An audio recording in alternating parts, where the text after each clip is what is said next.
نحمده ونصلي ونسلم على رسوله الكريم اما بعد فاعوذ بالله من الشیطان الرجیم بسم اللہ الرحمن الرحیم واللہ یدعو الى دار السلام صدق اللہ العظیم۔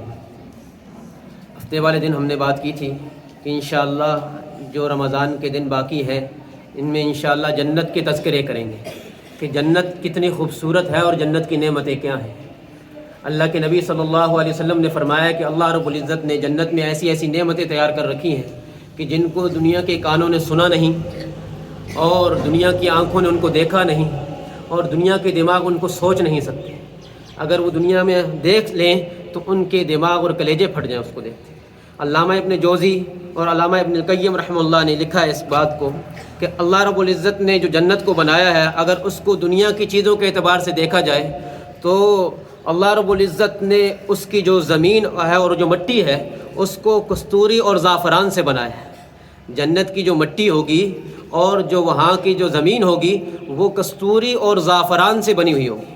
اب دیکھیے دنیا کی یہاں زمین کیسی ہے، مٹی ہے، خاک ہے، آدمی اس پر بیٹھ بھی نہ سکے، لیکن جنت کی زمین کیسی ہوگی کہ وہاں نیچے کستوری ہوگی، کستوری سے خوشبو پھوٹ رہی ہوگی، اور گھاس کون سی لگی ہوگی؟ زعفران، سرخ رنگ کی زعفران کی گھاس ہوگی وہاں پر، اور اس کو دیکھ کر آنکھیں جو ہے نا خیرہ رہ جائیں گی۔ آدمی کا دل، وہ دل ربا گھاس ہوگی، وہ آدمی کے دل کو لبھا دے گی۔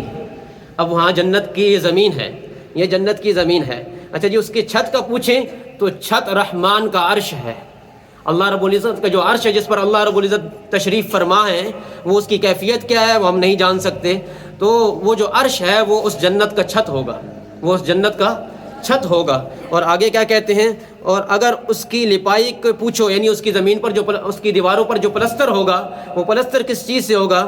یعنی وہ بتا رہے ہیں کہ وہ بھی خوشبودار کستوری کا ہوگا، وہ بھی خوشبودار کستوری کا ہوگا۔ ہماری یہاں دیواروں سے تو ڈسٹمپر کرتے ہیں اور اچھے سے اچھا پینٹ لگاتے ہیں، اور وہاں پر کیا ہوگا؟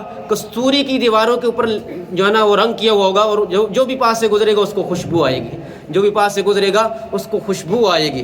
آگے جی اگر اس کی بجری کا پوچھیں تو کہتے ہیں وہ لو اور جواہر ہے۔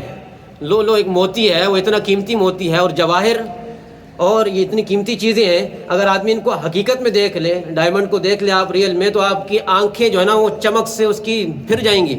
وہ اتنا چمکتا ہے جب اس کو پھرتا ہے وہ گول۔ تو دیکھ لے، اللہ دکھا دے آپ کو، دنیا کا ڈائمنڈ اتنا خوبصورت ہے تو جنت کا لو جو وہاں کی بجری ہوگی نیچے ڈلی ہوئی ہوگی، جیسے یہاں جو ہے نا اکثر ڈلی ہوتی ہیں گھروں کے اندر بھی خوبصورتی کے لیے۔ اور اسی طرح اس کی عمارت کا پوچھے تو وہاں اینٹیں اس طرح نہیں لگی ہوئی جیسے ہماری اینٹیں، ایک اینٹ چاندی کی ہوگی تو ایک سونے کی ہوگی، ایک اینٹ چاندی کی اور ایک اینٹ سونے کی ہوگی۔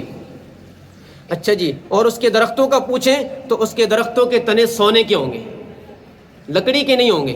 اس کے درختوں کے تنے سونے کے ہوں گے، اور چاندی کے نہیں، چاندی کے بھی ہوں گے ساتھ ساتھ، لکڑی کے نہیں ہوں گے۔ اور اگر اس کے پھل کا پوچھیں تو بڑے بڑے مٹکوں جیسے پھل ہوں گے، بڑے بڑے مٹکوں جیسے پھل ہوں گے۔ ایک صحابی نے آ کر پوچھا ہے اللہ کے رسول سے، اللہ کے رسول جنت میں انگور ہے؟ تو اللہ کے نبی نے فرمایا ہاں انگور ہے۔ وہ کتنا بڑا ہوگا؟ تو اللہ کے نبی نے کوئی مسافت بتائی، یہاں سے لے کر فلاں علاقے تک اتنا بڑا ایک انگور ہوگا۔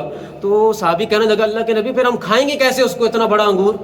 تو اللہ کے نبی نے فرمایا پھر تم بھی تو مٹکے جتنے ہوگے نا، تم بھی تو بہت بڑے سارے ہوگے۔ پھر آدم علیہ السلام جتنا قد ملے گا جنت میں، آدم علیہ السلام یعنی 33 سال کی عمر ہوگی اور قد آدم علیہ السلام جیسا ہوگا، اتنا بڑا قد ہوگا، اتنا بڑا سر اور اتنا بڑا منہ ہوگا۔ اسی لیے تو کہا نا کہ دنیا کی آنکھیں اس جسم کا تصور نہیں کر سکتی کہ اللہ نے وہ کیسا بنایا۔